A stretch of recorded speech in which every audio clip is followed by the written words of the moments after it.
Орыс бірінші құлай ма, Қытай бірінші құлай ма дейді. Оны бір жаратушы Құдай ғана біледі. Ешкім білмейді. Орыс, Қытай.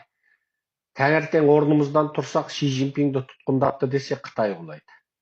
Орысты Путин өліп қапты, не Путин тұтқындалды десе, орыс құлайды. Оны бір Құдай біледі. Оны сол саяси элиталары шешеді. Ішкі жағында ордада көтеріліс болуы мүмкін, орда өзгерісі болуы мүмкін. Оны ешкім білмейді. Бүкіл дүние жүзі Румынияда саяси өзгеріс болмайды. Румыния компартиясы бұл өте мықты деп отырғанда, сол Румынияда бірінші болып саяси төңкеріс басталған Шығыс Еуропада. Сөйтіп, коммунистік жүйенің қабырғасының сөгілгені, шаңырағының шайқалғаны сол Румыниядан басталған.